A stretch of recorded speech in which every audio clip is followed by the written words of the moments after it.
This is a good day. Good afternoon, everybody.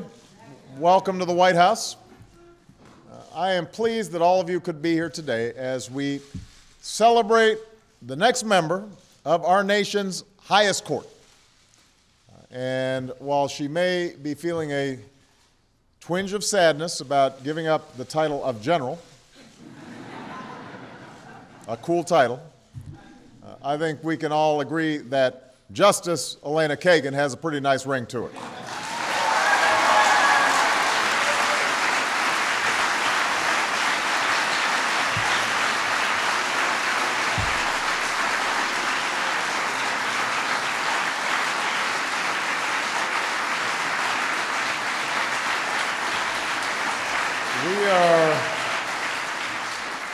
We are very honored to be joined today by two of Elena's new colleagues, Justice Ruth Bader Ginsburg and Justice Anthony Kennedy, and we are thankful for their presence.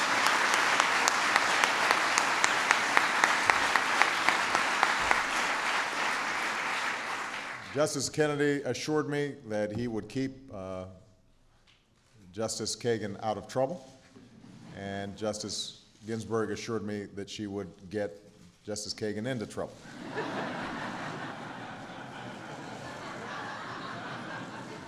So we'll see how that works out. We're also pleased to have several members of Congress, as well as our cabinet, here today, and of course, members of Elena's family. And thanks to all of you for your service and for taking time to be here today. I also want to express my gratitude to our Senate Judiciary Committee Chairman, Senator Leahy, Ranking Member Senator Sessions, Majority Leader Reid, and Republican Leader McConnell for seeing to it that Elena got a full, fair, and timely hearing. After more than 80 one-on-one meetings and 17 hours of testimony, I'd say that the Senate got a pretty good look at Elena Kagan. They got a good sense of her judicial philosophy, her commitment to the rule of law, her rich understanding of our Constitution, and of course, where she can be found on Christmas Day. And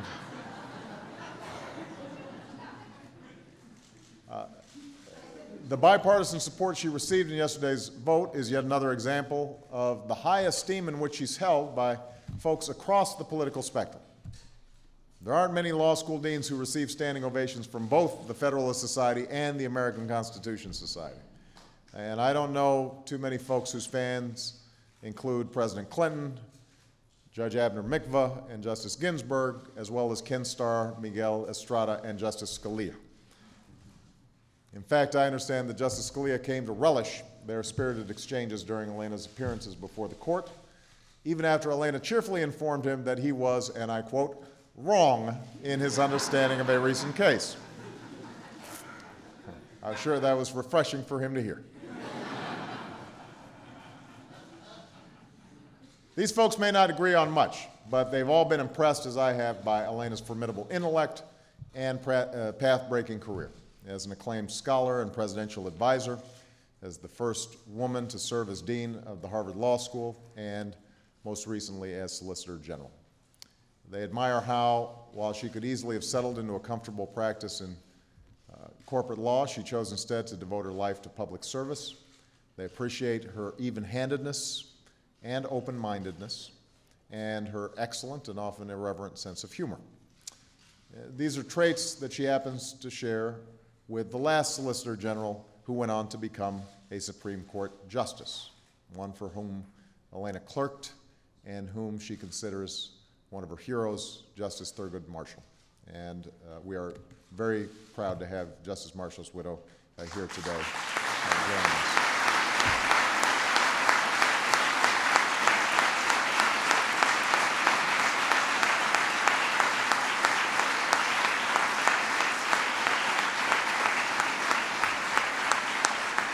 Now, in a tribute she wrote after Justice Marshall's death, Elena recalled how she and her fellow clerks took turns standing guard when his casket lay in state at the Supreme Court, and how 20,000 people stood in a line that stretched around the block to pay their respects. They were people from every background and every walk of life, black, white, rich and poor, young and old. Many brought their children, hoping to impress upon them the lessons of Justice Marshall's extraordinary life. Some left notes, some left flowers. One mourner left a worn slip opinion of Brown versus Board of Education. It is to this day a moving reminder that the work of our highest court shapes not just the character of our democracy, but the most fundamental aspects of our daily lives: how we work, how we worship, whether we can speak freely and live fully, whether those words put to paper more than 2 centuries ago will truly mean something for each of us in our time. Because, as visionary as our founders were, they did not presume to know exactly how the times would change and what new questions fate and history would set before us. Instead, they sought to articulate principles that would be timeless, ones that would accommodate the changing circumstances of our lives while preserving the rights and freedoms on which this country was founded. Today is one of those moments when you can't help but appreciate the extraordinary success of their efforts. For nearly 2 centuries, there wasn't a single woman on the Supreme Court. When Elena was a clerk, there was just one. But when she takes her seat on that bench for the first time in history, there will be 3 women serving on our nation's highest court.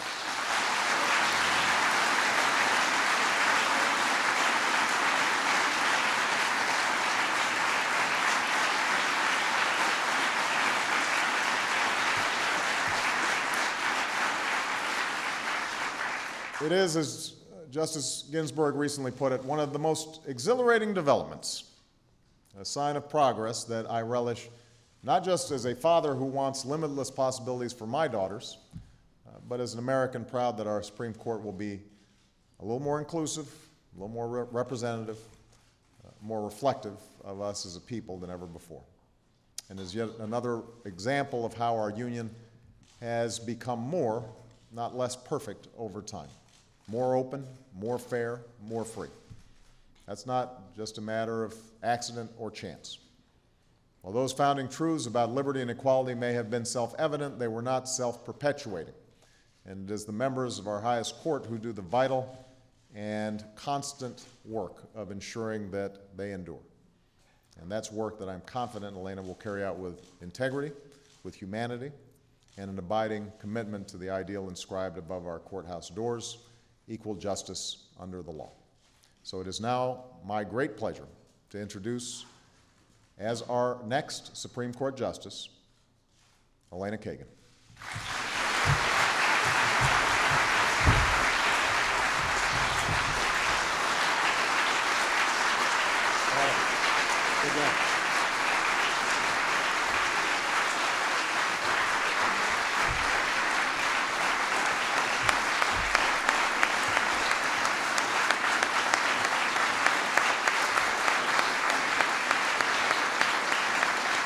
Thank you. Thank you. Thank you.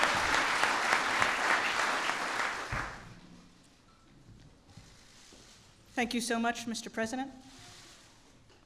Thank you for the honor you've given me and the trust you've placed in me by nominating me to the Supreme Court. I am deeply grateful. Thank you also for lending me some of your marvelous staff since my nomination. There's a lot of work and preparation that goes into the confirmation process, and I very much appreciate their tireless efforts.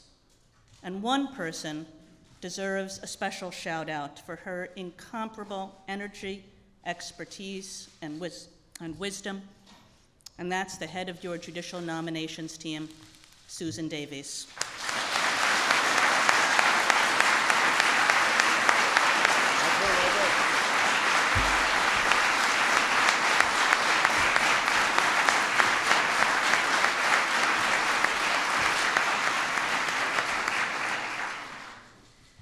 I also want to thank the Judiciary Committee and the entire Senate for giving me such respectful and expeditious consideration. Chairman Leahy gave me wonderful advice throughout this process, and both he and Senator Sessions ensured that my hearing was serious and courteous. I also very much enjoyed meeting with 83 senators. But really, who's counting?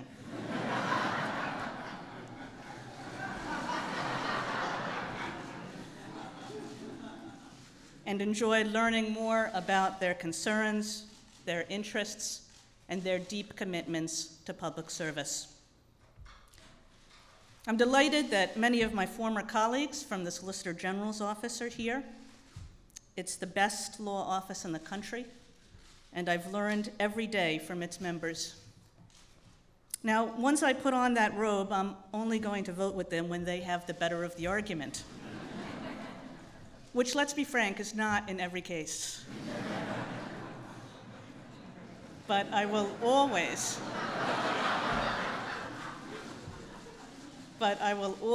appreciate their integrity and professionalism and dedication. Finally, I want to thank my family and friends. I have a lot of family here today, my brothers and sister-in-law, a nephew and niece, aunts, uncles, cousins, and I have a great many friends here as well. You came from all over the country as soon as you heard the Senate had approved my nomination, and I'm moved and deeply grateful for your support. And all around me in this room, I feel the presence of my parents. I wouldn't be standing here today if not for their love and sacrifice and devotion. And although my parents didn't live to see this day, what I can almost hear them saying, and I think I can hear Justice Marshall saying this to me right now as well, is that this appointment is not just an honor. Much more importantly, it is an obligation to protect and preserve the rule of law in this country, an obligation to uphold the rights and liberties afforded by our remarkable Constitution, and an obligation to provide what the inscription on the Supreme Court building promises: equal justice under law. Tomorrow, I will take 2 oaths to uphold this solemn obligation. One, to support and defend the Constitution, and the other, to administer justice without respect to persons, to the rich and poor alike. Today, Mr. President, I will simply say to you and to everyone here and across the nation that I will work my hardest and try my best to fulfill these commitments and to serve this country I love as well as I am able. Thank you. Good job. Wait. Stop there a little more. Let's open it. I'm not sure that a lot of stuff.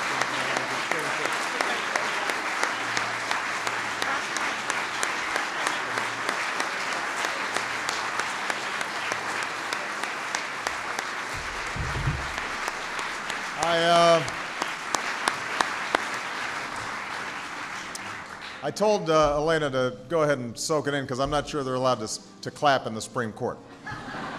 But thank you very much for joining us, and please enjoy the reception. Thank you.